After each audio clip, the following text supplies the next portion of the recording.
Why are South African music recording companies shutting down? Why is there a significant decline in music sales? Has SAMRO lost the fight against piracy? Is this the beginning of the end of black musicians and their recording companies? What time is it? It's question time.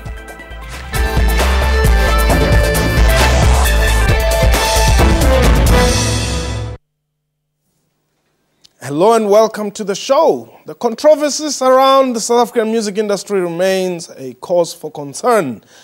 While musicians have over the years complained about losing business due to music piracy, the closure of music recording companies has become real. Meanwhile, SAMRO, which is the Southern African Music Rights Organization tasked with licensing of musicians, collecting licensing fees, as well as distributing royalties to music creators, has come under the spotlight. This due to most black musicians currently unable to make a living through music. My guest today is songwriter and veteran music producer, Sizwe Zako. Out of your hands, Tatu Zako, came out the likes of Rebecca Malupi, Vuyo Mukwena. The list is endless. What is happening with the recording industry now? So I think it's the right time that a big imbizo be called by musicians to get together and just look at this mess. Mm-hmm.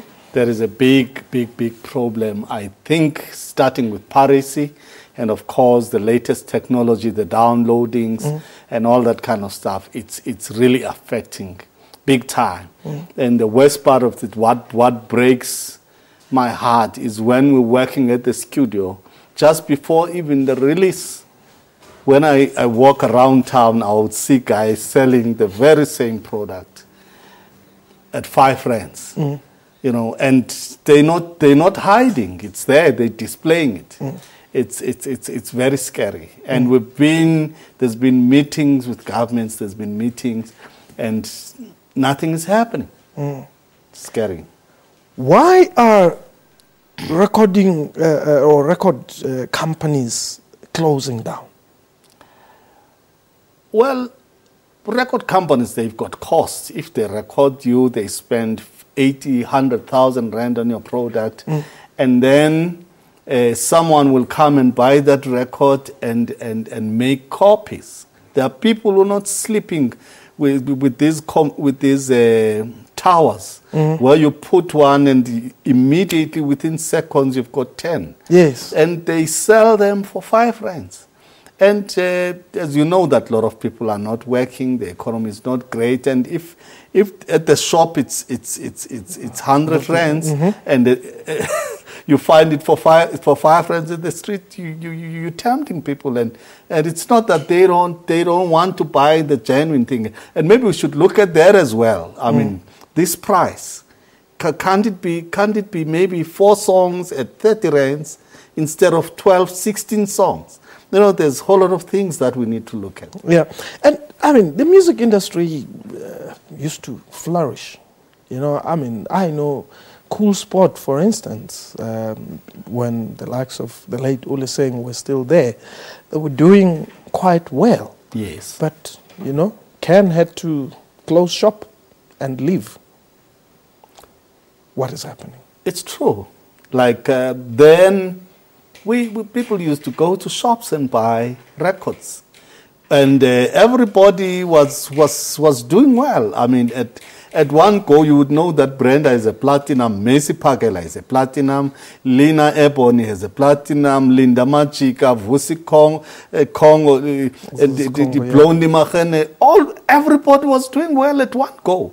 But now it's only Mafiki Zolo and maybe, you know, Uhuru, and that's it. Yeah. Those are the 2 successes, and it's not like before. But I would say also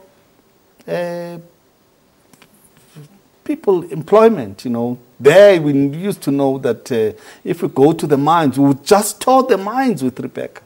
Go from Witbank to you know, Randfontein, and just specialize on mines, KZN, just mines. But now when you go to those areas, all those places are closed, you know. And I think also the job losses have been quite huge, and I think that's also affecting. Who is responsible to fight piracy? Well, I think we have a role to play as well. I must be honest, we're not organized. If we were organized... Why are you not organized? I mean, we see you a lot when somebody has died. Well, I believe that musicians have a tendency that, listen, you maskanda there, I'm gospel, you jazz, you know, and we're not with you. And I think that's killing the whole thing. Instead of us uniting, that's why I'm saying we really need now Mbizo. And I'm scared because the new talent that is out there, that is so dynamic, they don't find a place. We were fortunate when we came with Rips and them. There were people like Peter Tladi, Clive Hardwick, who were there to say, okay, guys, do your stuff at the studio and give it to us. We'll run with it too, you know. Now musicians, they can raise funds and go to the studio. But after that, you know, they go to record companies and record companies say, no, we can't. You're unknown. You'll need a huge budget. And people are very fortunate, like Zahara, to come across people who believe in them, and they would say, okay, we will take you to so-and-so. But if a musician from Port Elizabeth just come and knock in doors, people don't even listen. Yes. You know, they don't even listen. They take that CD and put it in a shelf, and they say, no, we don't have time. So-and-so is busy. Okay, next week we're going to be together. We're going to listen, and that's not going to happen. But now that passion, I think, from the record companies as well, it's not there. In fact, when I did my research, the whole thing, the local thing, it was like a favor done for us local musicians. All these major companies were formed because people needed to get the Beatles, needed to get the Cliff Richards and all that kind of stuff. And they had to say, okay, there's a huge white population in Africa, so we need to set up some companies there so that whites in Namibia, whites in Mozambique, the Rhodesia, they have to have a place where they get these things. And then I think the pig botters started to go to them and say, guys, please do a favor. There's something happening nice in hostels there, the Black Mambazo and all that kind of stuff. And then the companies started to say, okay, there's going to be a gate at the back where you will go. You're not going to be under Gallo. You're going to be under Mavutela. We will have talent scouts there. And EMI, they said, okay, we're going to have CCP. There's going to be a different gate for you there. And we're going to put you there. And so it was never meant really for us. So you are failing as black producers then? Yes, it's true. I must say it's true. It's true because also this lack of unity, you know, this lack of unity. If we were united, we would really come up with a plan. I still think there's a time, and for future generations, we can't fail them. There has to come a way out of this because it's getting bad. Okay, hold the thought there. I want us to take a quick break. When we return, we'll continue our discussion. This is Question Time.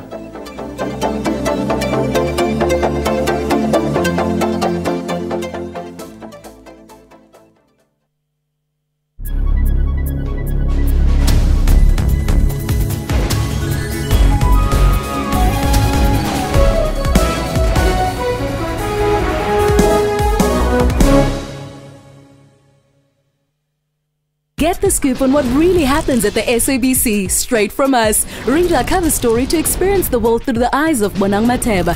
Get to know the fresh faces of our new primetime telenovela Uzalo. And join in the 50th birthday celebrations of Mungana Lonene FM and Palapala FM. All in the latest issue of Evoke magazine. Don't miss out. Get yours at sabcevoke.co.za or download the app and stand a chance of winning a double ticket to the 2015 Belgian Grand Prix.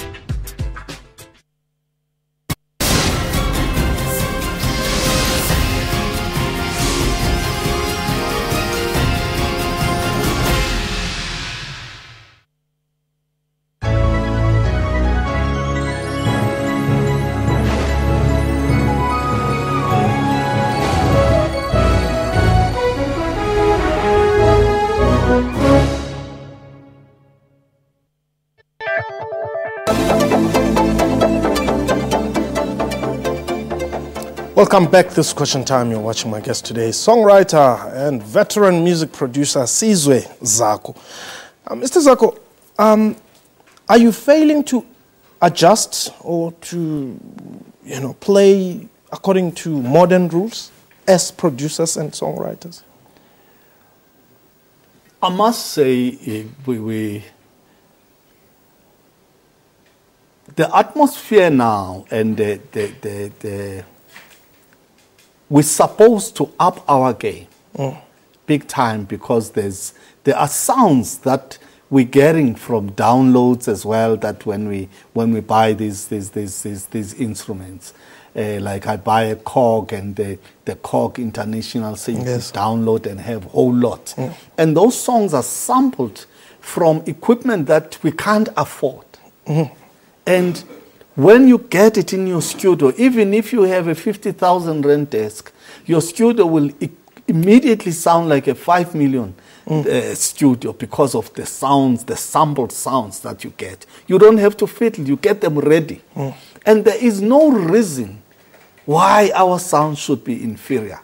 We're supposed not to be lazy and just make it a point that we spend our time and get great quality. I think there are some people who are doing their best in the country. When I listen, I could feel that, Jesus, this thing, you wouldn't say it's local because of the quality and all that kind of stuff. I think there's still a challenge that we need. We don't have to be satisfied quick. We need to go deep and come up with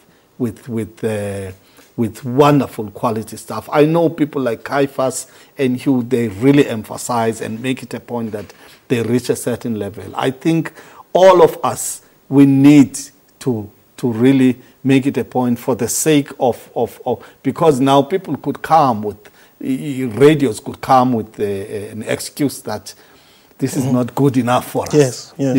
And we have to meet them halfway.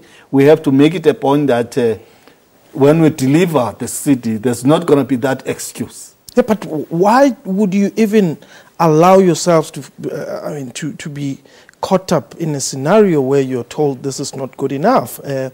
If the music that you're producing, according to your creative standard, is good enough, why should the yardstick be foreign music?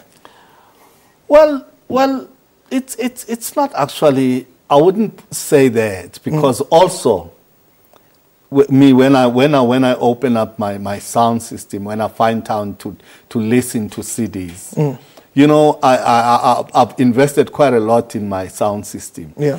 And I want to feel it. I want to feel it. It must perform to me when I listen to it. But it must also sound African.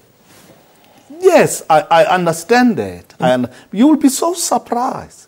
They take our sounds, our bongos, our Congo drums and all, and sample them and make them sound amazing. So who are these? Foreigners? Foreigners, yes.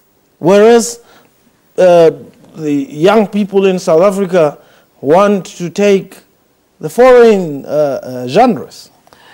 Well, I must say, maybe technologically they right up there. Maybe we haven't reached their standard yet. But I'm not saying we could get their sounds and make use of what they have in our type of music. Okay. Yes, that we could do.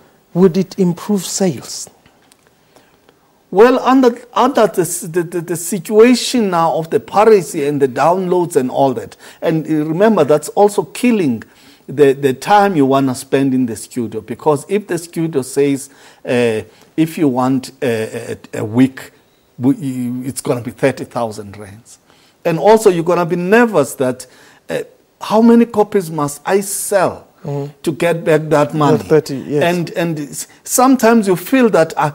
Two weeks would do justice to the product. Yes. But you end up, because of doubting your returns, because of the current situation of bad sales and all that, and letting this thing half cooked out.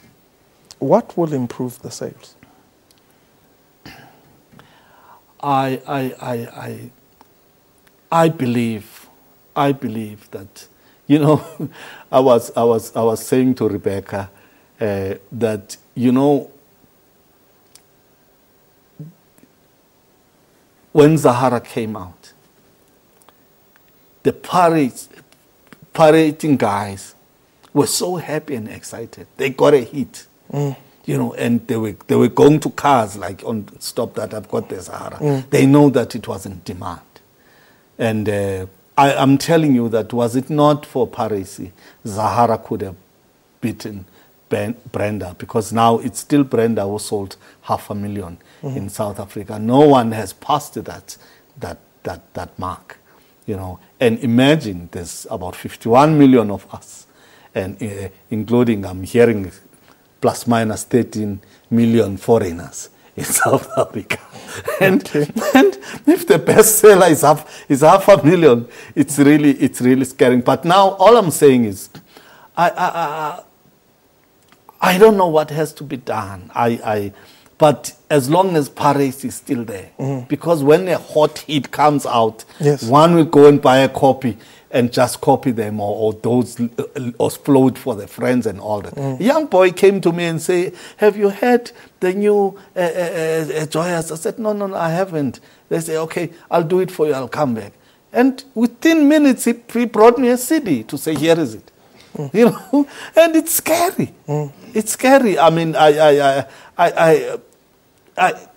it hurts me because I'm a musician. So it came to me that that's why we're not making it. That's why we die as paupers, because you come up with a good product and people jump for it and just make money out of it. How will you make people not interested in pirated goods? They are cheap. Why can't you make your music cheaper?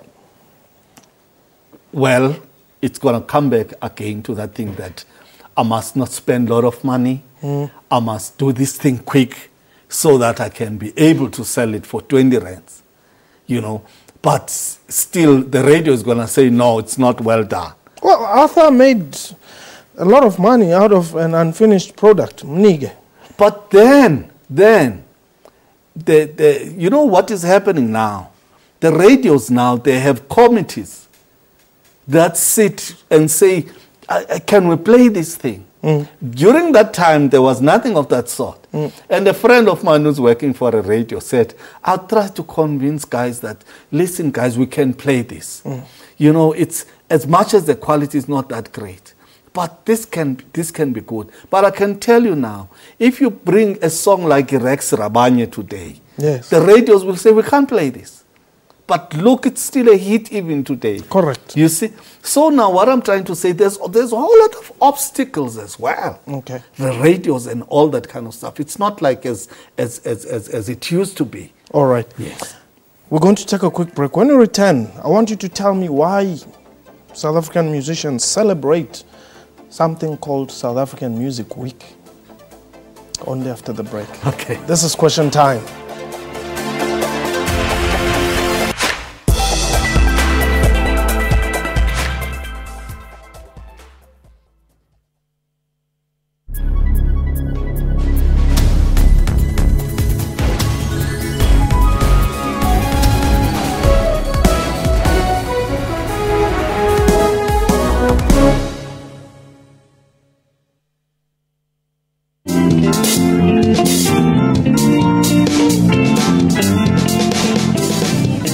Food for thought, in the words of Ray Davis. Remember, a challenge only becomes an obstacle when you bow to it. Of dedication and perseverance, Abayani Maitakore made history as one of South Africa's best performing matriculants of 2014, attaining 7 distinctions.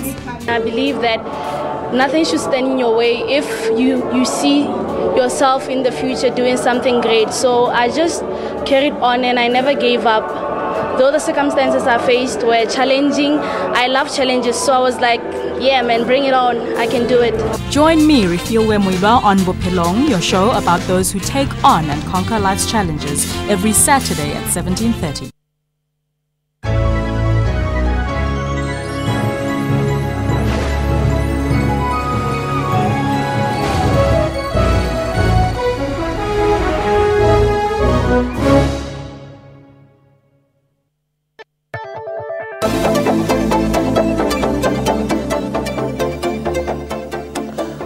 My guest today is songwriter and veteran music producer Sizwe Zako. Now, Mr. Zako, I really want to understand, why do South African musicians celebrate when their music is set, it will be played exclusively for a week, as if that's all they deserve?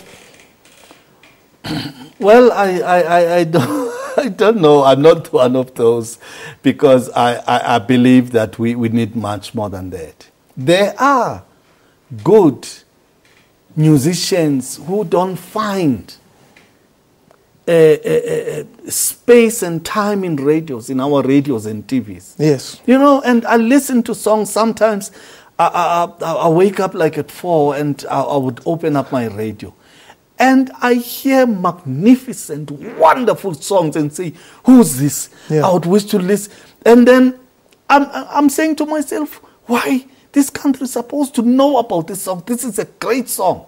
You know, and I don't know why can't the person get himself, or is it managers and all that, to say, listen, this is a rush hour material. Yes. You should play this on breakfast show, and afternoon show, and all that kind of stuff. And you find out the songs are not there. There's a whole lot of musicians in this country who are suffering. You've got DJ Ganyan. He goes and he produces a song called Shigubu Shibangov. There isn't a lot of lyrics in there. Ishgubu Ntsena Shaba. And then you get Sizwe Zako, who wants to write me 6 pages of good lyrics. People are settling for Shigubu. Don't you think you should also limit? Well, I think it's up to an individual, because I want to be remembered. I want to be remembered about something that I did, something that I like. And also, it's two things. You want to sell, but at the same time, you want people to say, hey, you know, what that song did to me. Yes. You know, and I come across people who said, you know, the song you wrote 20 years ago, I was going through this at school. I had no school fees. I had nothing like, but I had only that cassette that kept me going. Yes. You know, so you want that, even if there's no sales. By the way, I like DJ Kanyane. I have his material. Yes. And the guy, he might have few lyrics and all that, but the groove in his music. Yeah. Yeah. Well, perhaps because he also concentrates on drum and bass, Yes. which are things that Africans identify with. That's our music as Africans. Yes, yes. The late Mobutu Sese Seko had to ban everything and said on Zairian radios, television, only Zairian music. Today, we're all talking Congolese music. Shouldn't South Africa go there? I wish it could go that route, but I think there'll be an outcry, and I believe that we can work hard and challenge international music. But now the problem is, we've done this music, and who is gonna make it a point that we'll run with this thing, we'll market it properly and all that kind of stuff? Because now it's like Makabane has to get Hlengiwe, Makabane has to take her to the studio, Makabane has to make it a point that the musicians are there, and then after the record, Makabane has to take it to the shops. Again, during our time, that's why we had success, because we know that we are at the studio, and when we finish, Peter Tlati takes it over. He goes and sees Kansas and the guys at the radio, the Tusomtaung, and guys, this is what we have. Can you please help us? And they would hear that, oh, this is nice. We can feel Hollis do that with Yvonne, with Chico, and all that kind of stuff. But now we miss those guys who would say, give it to me after this. Mrs. Would you speak as if you're no longer in the trade? You know, you say during our times. Have you expired? I haven't, believe you me. I've been busy with Rebecca, the latest album. Okay. And I've been doing my researches at home. I've done a 2 years research about our music. Hence, I've got all this information about how did the South African thing started and all that kind of stuff.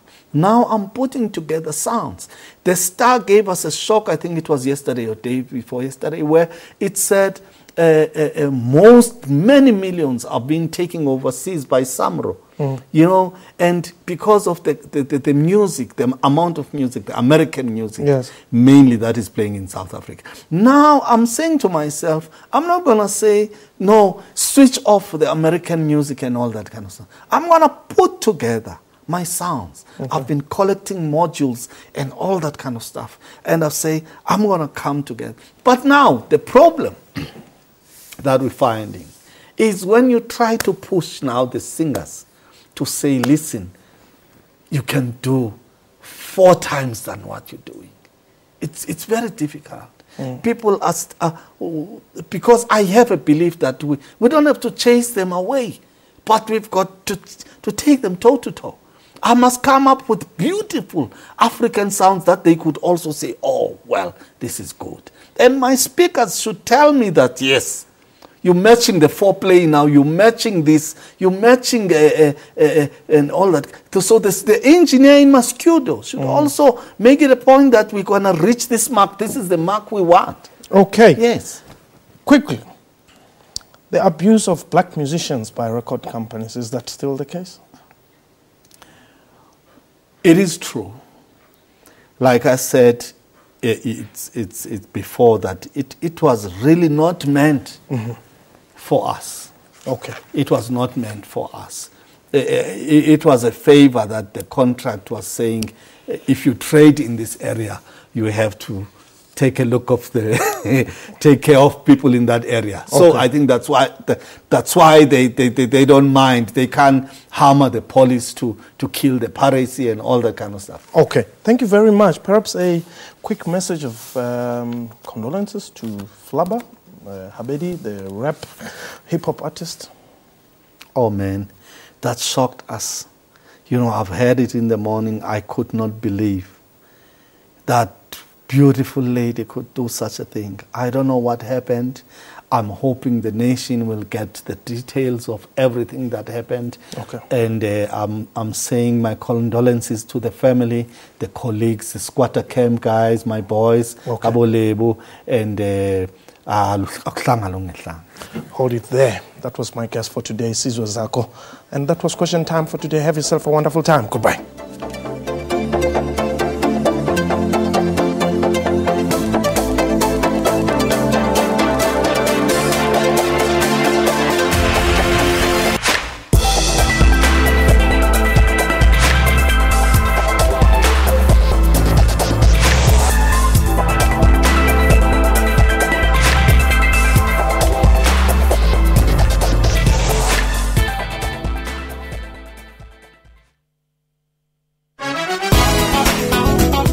Culture is most definitely defined through one's individual style, be it through music, lifestyle, and fashion. Live Magazine has been in existence since 2010. It is a youth-run media channel covering a range of topics from fashion, politics. We need, and there's a huge gap in South Africa, skilled museum personnel, such as collections manager, restorers. That is a gap. Pattern of contact includes the 14th century Chinese world map. This is one of the oldest surviving world maps, titled Da Ming Hun Yi Tu. Join Musam Khalipi on Afro Showbiz every Saturday at 19:30 CAT.